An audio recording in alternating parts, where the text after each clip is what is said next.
আসসালামু আলাইকুম। আজকের সকালটা শীতের সকালের মতো লাগছে। বাইরের চারিদিকটা একদম কুয়াশায় ঢাকা। সকালবেলা উঠেই এমন পরিবেশ দেখে মনটা ভালো হয়ে গেল। তো বিড়ালটাও খুব দুষ্টামি করতেছে, আয়নার সামনে নিজেকে দেখতেছে। ও মনে করতেছে ওর সাথে আরেকজন আছে, মানে একই রকম দেখতে। আমার মেয়ের রাতে খুব শরীর খারাপ ছিল, জ্বর উঠেছিল, অনেক জ্বর উঠেছিল। মেয়েটা খুবই কষ্ট পাইছে। তো রাতে ওষুধ খাওয়া দেওয়ার পর এখনটা অনেকটা একটু ভালো লাগতেছে। সকালে উঠে নাস্তা বানাইলাম ওর জন্য, ওকে নাস্তা খাওয়াবো, খাওয়ার পর আবার ওষুধ খাওয়াতে হবে। মেয়ের শরীরটা একটু খারাপ হয়েছে, তাই মনটাও খারাপ। আমরা যারা ছুটির দিনে বাসায় থাকি তাদের অনেক কাজ পড়ে থাকে, অনেক কাজ জমা হয়ে থাকে প্রতি সপ্তাহে।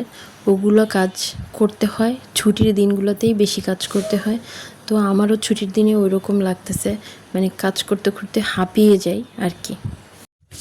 এখন আমি তাই বিড়ালের সাথে একটু দুষ্টামি করতেছি, পরে কাজ করব। তো বিড়ালটার সাথে একটু দুষ্টামি করে নিই। আসলেই আমার বেলিটা অনেক কিউট, মাশাআল্লাহ। কথাও শুনে, খাবারও খায় প্রচুর।